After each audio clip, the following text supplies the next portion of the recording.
buri muntu wese wakijijwe yakijijwe mu buryo bumwe n'ubw'uwundi wese wakijijwe mu maraso ya Yesu Kristo yamenekeye i Karuvari, kuko ubwo ari bwo buryo bwonyine abantu bashobora gukirizwamo. Muratumiwe uyu munsi mu kiganiro Nkoraho Mwami n'inyigisho mpinduramitima z'ijambo ry'Imana tugezweho na Dr. Charles Stanley. Radio, televiziyo, satellite, internet ni uburyo bushya butugezaho inkuru nziza y'agakiza, ariko haracyari abantu benshi mu isi badashobora kubona uko bakoresha ubwo buryo bushya bw'ikoranabuhanga. Kandi na za Bibiliya cyangwa ibitabo by'Abakristo ntibihagije kuri bamwe, ariko si abo bantu bategereje kwakira ukuri batigeze bamenya na rimwe. Uyu munsi Dr. Charles Stanley ashize iki kibazo ku ruhande kugira ngo kibanze kigwe neza mu gice cya mbere cy'ibaruwa Pawulo yandikiye Abaroma. Gumana natwe wumve neza uko bigenda ku bantu bose batigeze bumva ubutumwa bwiza.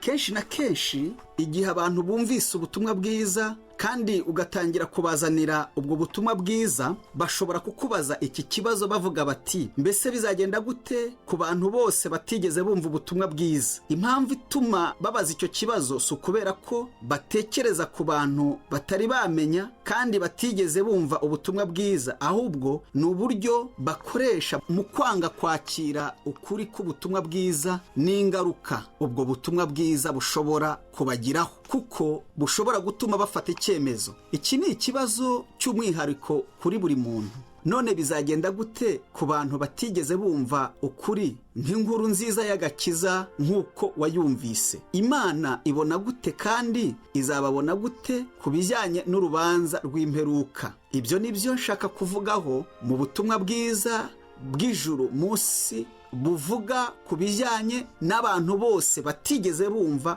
ubutumwa bwiza. Nshaka ko ureba muri Bibiliya yawe mu rwandiko Pawulo yandikiye Abaroma igice cya mbere, kubera ko mbere y'uko wowe nanjye dusubiza icyo kibazo tugomba kureba uko Imana ifata umwana w'umuntu. Ni ukuvuga uburyo Imana ibona umuntu. Ubu ikintu kimwe tugomba gukora igihe turimo tuvuga ku kibazo nka kiriya ni ugutandukanya amarangamutima yacu n'ukuri kw'ijambo ry'Imana, kubera ko twese dufite amarangamutima ku bintu n'urukundo ku bantu batandukanye, kandi dutekereza dutya ngo Imana ntishobora gukora ibyo. Iyo si Imana tuzi. Ikibazo ni uko Imana wowe nanjye tuzi ikwiriye kuba Imana yo muri Bibiliya, ijambo ryayo. None Imana ivuga iki? Nshaka ko dusoma mu rwandiko Pawulo yandikiye Abaroma mu gice cya mbere umurongo wa 18 tugeze kuri 25, ngo umujinya w'Imana uhishurwa uva mu ijuru ubyukirijwe ubugome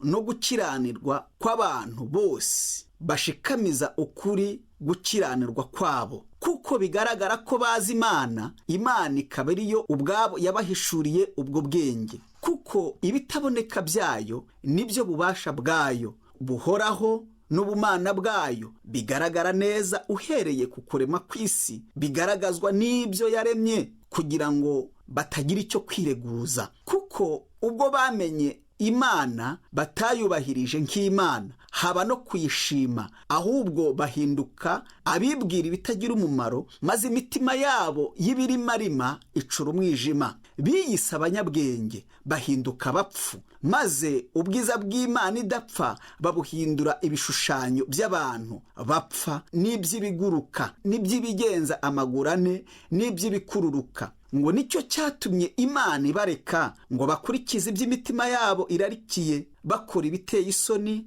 bonone imibiri yabo. Ku murongo wa 25 ngo kuko baguraniye ukuri kw'Imana gukurikiza ibinyoma, bakaramya ibyaremwe bakabikorera kubirutisha Imana rurema, niyishimwa iteka ryose. Amen. Dukurikije icyo ijambo ry'Imana rivuga bigaragara neza. Niki kigaragara neza? Nuko kamere y'icyaha y'umwana w'umuntu yamuteye kugira isoni, kandi ituma adashobora kugira icyo yireguza mu maso y'Imana yera. Akenshi umuntu ashobora kuvuga ati, tegereza gato, bimeze gute ku bantu batigeze bumva ubutumwa bwiza kandi batigeze babona uburyo bwo kubwumva kandi bakaba batazi ikintu na kimwe ku Mana? Reka turebe ko ibyo ari ukuri. Twumve icyo Imana ivuga kuri abo bantu. Pawulo mu rwandiko yandikiye Abaroma mu gice cya mbere umurongo wa 19 aravuga ko iyerekwa ry'Imana imwe y'ukuri riba mu buryo bubiri. Haranditse ngo kuko bigaragara ko bazi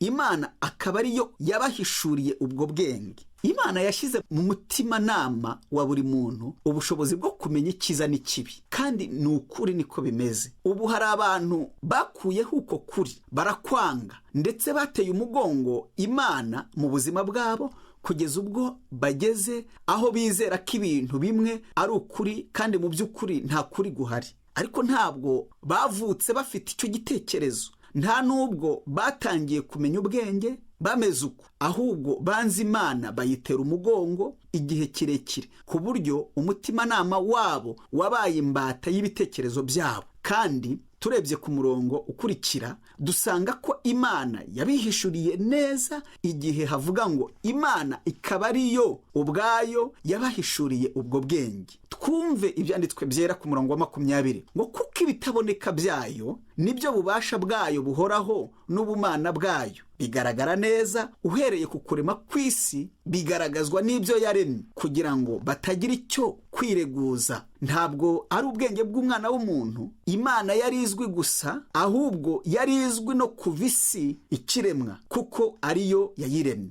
Abantu rero bavuga bati ntitwemera Imana ariko twemera ko habayeho guhinduka kw'ibintu n'abantu. Ku bw'ibyo abantu bamwe bagombye kuvuga ngo mu busabusa havuyemo akanyabuzima gato kagiye gakura hanyuma karabyara, none niyo mpamvu uyu munsi tubona isi imeze uko imeze. Ubu wowe nanjye tuzi ko atari ukuri, kandi ni ibintu bishimishije uyu munsi ko abanyabwenge basubira inyuma bagasanga hari umuntu waremye ibyo byose biri ku isi. Dushima Imana kubw'urutonde rwiza rw'izuba, ukwezi n'inyenyeri, indi mibumbe iri mu kirere n'ibindi bintu byose n'uburyo bikora. Uko isi izenguruka, urugero rw'ubushyuhe n'ubukonje, urumuri rw'ukwezi n'umwijima, reka ubwiza bw'indabyo uko bumeze, Imana iri hejuru y'ibyo byose kubera ko ariyo yabiremye. Ibi ni byo Imana ivuga hano. Mwana w'umuntu uvuga ko nta Mana iriho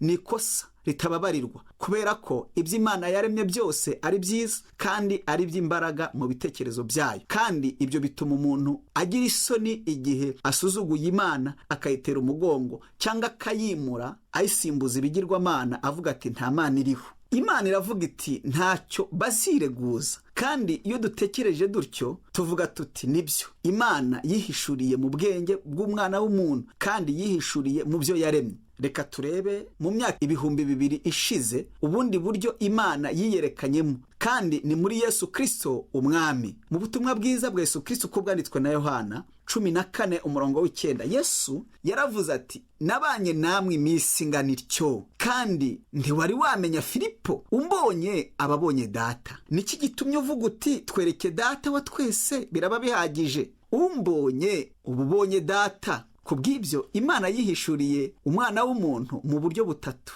ku buryo ntacyo uzireguza mu guhakana Imana no mu kwimika ibyaha mu buzima bwawe. Uburyo bwa mbere Imana yihishuriyemo umuntu ni ubwenge Imana yashyize mu muntu. Imana yashyize ubwenge mu muntu uwo ari we wese, ishyiramo ubwenge bw'ubushobozi bwo kuyimenya uko yaba ari kose. Ubundi buryo bwa kabiri Imana yihishuriyemo umuntu ni mu byo yaremye. Nta bundi buryo ibintu byaremwemo usibye Imana yonyine yo ifite ubwenge bwose n'ubushobozi ko ariyo yaremye byose kandi akaba ariyo yashyizeho amajuru. Naho uburyo bwa gatatu Imana yerekaniyemo ni mu mwana wayo wigize umuntu Yesu Kristo no mu butumwa bwe. Igihe umuntu ashaka gufungura umutima we n'ubwenge bwe mu kwemera ubushobozi bw'Imana n'ubushobozi bwa Yesu Kristo nk'umwami n'umucunguzi, no gushaka kwemera ubushobozi bwa Yesu Kristo nk'igisubizo cy'ibibazo bye, Imana ifata inshingano yo kumuha umucyo no kumenya ukuri. Kandi igihe tugerageje kwibaza tuti bimeze gute ku bantu bose bari hariya, tuzi uburyo bubiri Imana yabanje kubihishuriramo. None bitwaye gute kwiyerekwa ry'ukuri bahawe?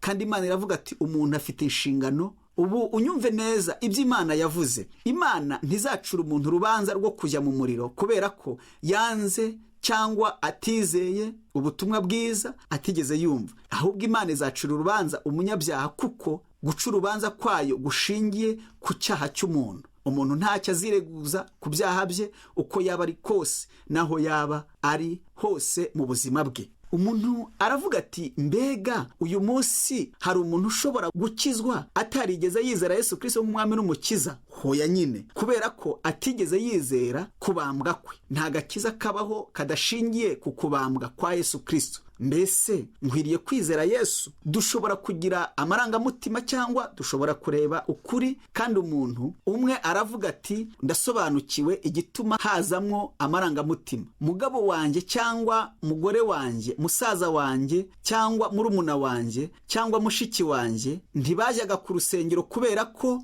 batizeraga gusa ibiri muri Bibiliya, ahubwo wabuze ikintu. Bari abantu beza kandi bitonda. Mu gitabo cy'umuhanuzi Yeremiya ibice 17 umurongo w'9, Imana iravuga ati, umutima w'umuntu urusha ibintu byose gushukana, kandi ufite indwara ntiwizere gukira. Ninde ushobora kumenya uko kuri? Ushobora kuba ufite imiterere myiza kandi ukaba uri umuntu mwiza ku bantu, ariko kuba mwiza ku bantu ntibijyanye n'ikibazo cy'icyaha ufite mu buzima bwawe. Twavuze muri iyi isi ishaka kujya kure y'Imana kuko twabari abanyabyaha. Dufite uburyo bubiri bwo guhitamo kuzajya imbere y'Imana n'ibyaha byacu byose, cyangwa guhitamo kuzajya imbere y'Imana wemera ko Yesu Kristo yapfuye ku bw'ibyaha byacu. Igihe twakiriye Yesu Kristo nk'umwami n'umukiza wacu, urupfu rwe n'imbaraga ziri mu rupfu rwe bikora ku buzima bwanjye, nkabohoka kandi nkaba umwana w'Imana iteka ryose. Ariko ikibazo ni iki? Umuntu ashobora gukizwa atizeye Yesu Kristo nk'umwami n'umukiza?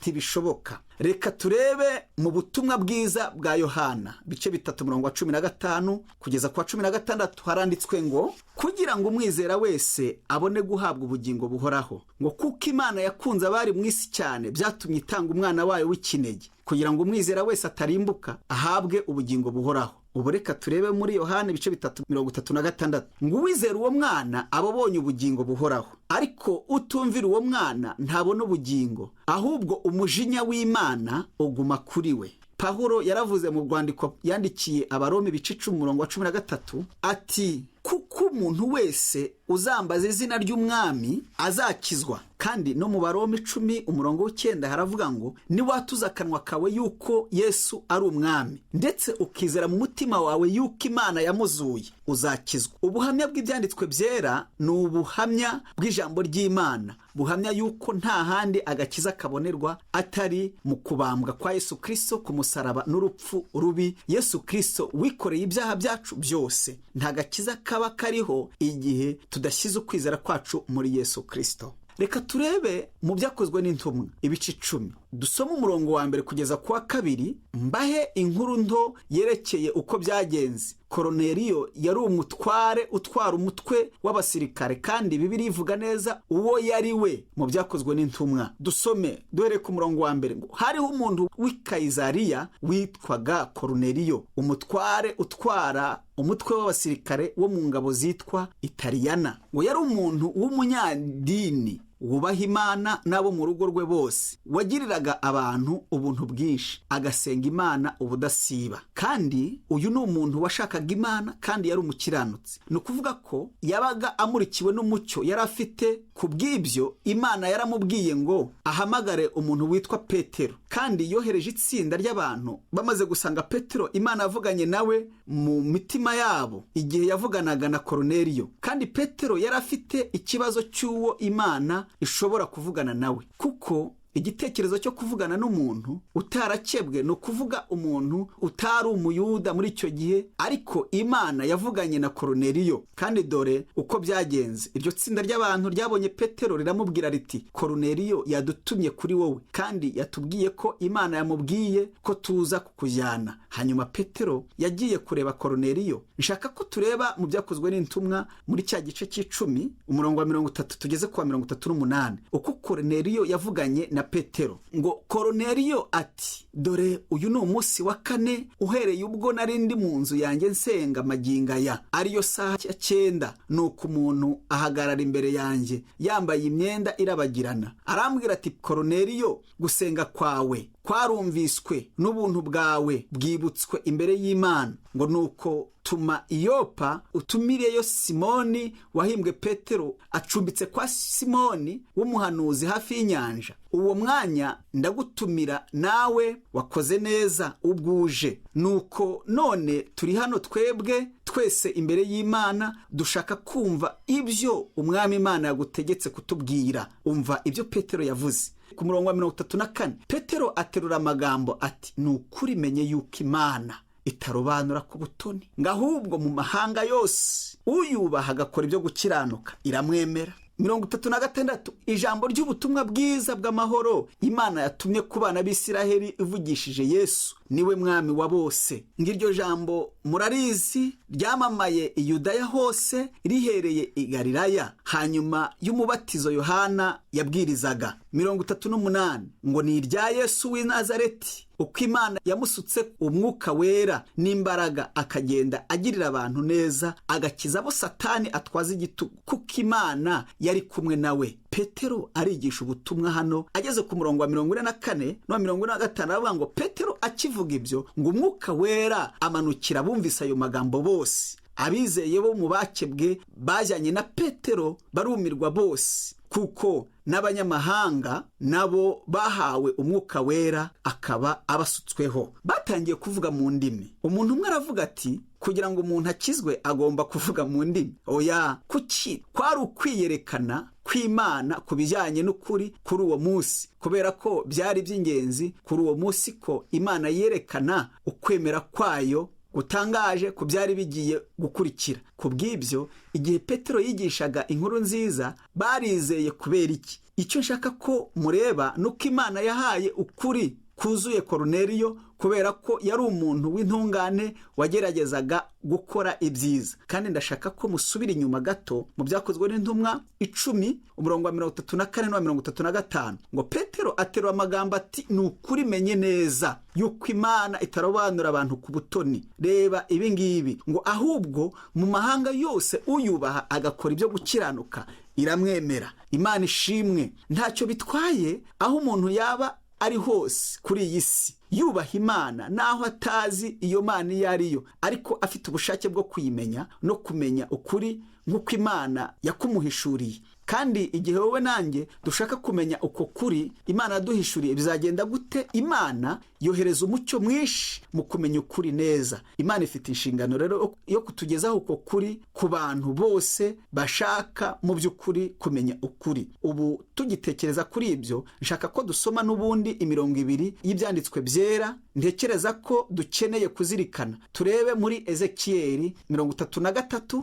umurongo wa 11 haranditswe ngo ubabwire uti umwami Uwiteka aravuga ati ndarahiye sinezezwa no gupfa ku munyabyaha ahubwo nezezwa nuko umunyabyaha ahindukira akava mu nzira ze mbi. Kuki mwarinda gupfa mwabinzu ya Isiraheli mwe? Muri Yohana 3:17 Yesu aravuga ati kuko Imana itatumye umwana wayo mu isi gucira abari mu isi w'iteka ahubwo yabikoreye kugira ngo abari mu isi bakizwe nawe. Imana ntinezezwa no gupfa ku munyabyaha. Imana kandi ntishaka kugira uwo iciraho iteka. Imana ni Imana y'urukundo kandi ni Imana ikiranuka kandi itarobanura ku butoni. Imana yanga urunuka icyaha ariko igakunda umunyabyaha. Imana ni yacu kandi Imana ni ya buri muntu wese ushaka kumenya ukuri kwayo. Igihe abantu bahakanye ukuri bakakwigizayo bahakana ijambo ry'Imana dusanga muri Bibiliya ntibarisome bakava mu itorero bakanga kwigishwa inkuru nziza y'agakiza kandi ntibashake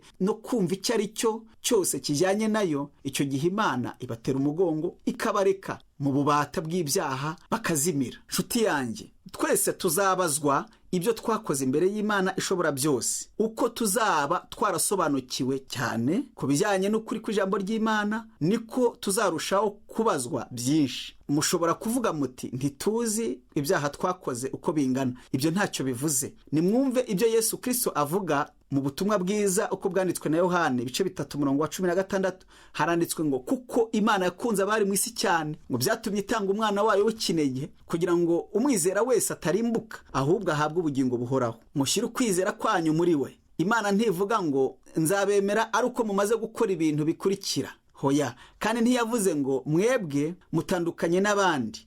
Nimurebe ibyo yavuze mu rwandiko Pawulo yandikiye Abaroma 10:13 ngo kuko umuntu wese uzambaza izina ry'umwami azakizwa. Kandi nimumwambaza kandi mukamusaba kubabarira ibyaha byanyu kandi mukazirikana ko hari Imana imwe y'ukuri kandi ko Yesu Kristo ari umwana wayo, kandi niba mwarayicumuyeho mukaba mwarabo kujya mu muriro, nubwo biri uko murabo kugirirwa ubuntu n'imbabazi n'urukundo. Imana ntizigera idutera umugongo. Mu butumwa bwiza bwa Yesu Kristo uko bwanditswe na Yohana ibice 6:37 Yesu aravuga ati uwo data yampaye azaho ndi, kandi uzaho ndi sinzamwirukana na hato. Uko ni uguhamagara k'umwana w'Imana ku bantu bose bifuza kumwizera, kandi ko bakwiriye kumwizera kubera uwo ari we no kubera urukundo rwayo rutagira akagero. Imana yatugiriye neza mu kuduha umwana wayo nk'impano y'ubugingo bw'iteka.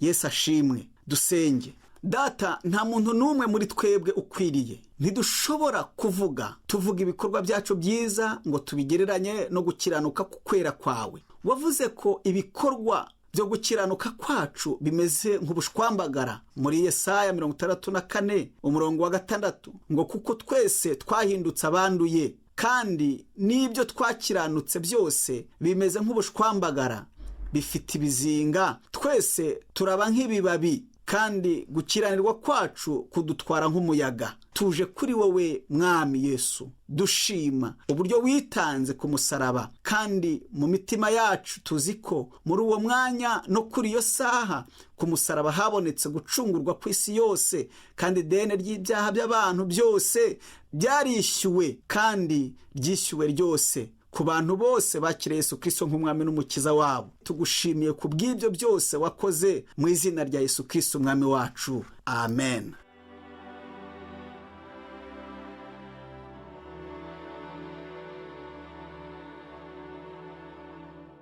Uko mwumva byinshi ku bijyanye n'ukuri kw'ijambo ry'Imana niko muzarushaho kubazwa byinshi. Dr. Charles Stanley arababwira ko kumva ubutumwa bwiza bw'agakiza bituma mutazagira ibyo mwireguza imbere y'Imana. Mufate icyemezo uyu munsi cyo kwizera Kristo nk'umwami n'umukiza wanyu, kandi mutangire kugendana n'Imana ibakunda kandi ishaka kubaha ibintu byose mukeneye. Bibiliya irabisobanura neza ko Yesu ari we nzira yonyine tuboneramo agakiza. Mu butumwa bwiza bwa Yohana ibice 10:7 kugeza ku 10 arongera arababwira ati nukuri ndababwira yuko ari ingerembo ry'intama. Abambanjirije bose bari abajura n'abanyazi, ariko intama ntizabumvise. Ni ingerembo. Umuntu niyinjira muri nge azakizwa, azinjira asohoke kandi azabona urwuri. Umujura ntazanwa n'ikindi keretse kwiba, kwica no kurimbura, ariko njyeweho nazanywe no kugira ngo zibone ubugingo ndetse zibone bwinshi. Uyu munsi mwakira impano y'ubugingo buhoraho niba mushyize ukwizera kwanyu muri Yesu Kristo kugira ngo mugirirwe imbabazi z'ibyaha byanyu.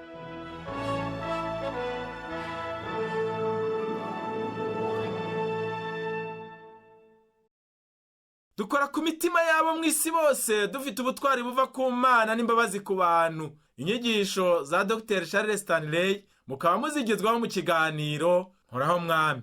Nshuti mwene data wumva iki kiganiro Nkoraho Mwami, turizera ko ukomeza kwakira inyigisho z'ingirakamaro muri kino kiganiro. Ukaba rero ukigezwaho na Radio Umucyo, ni ku munsi wa kabiri isaha ya 9:00 z'umugoroba.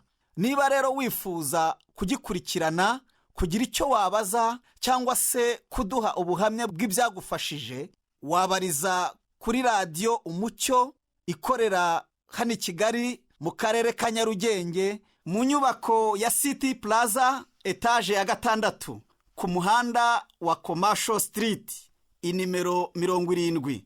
ushobora kandi guhamagara kuri telefone yo mu biro inimero 34 mushobora kandi no kohereza ubutumwa bugufi kuri iyi telefone igendanwa 078 30 86 49 2. ushobora kandi no kohereza ubutumwa kuri iyi email umucyo@yahoo.fr. muhawe ikaze mwese.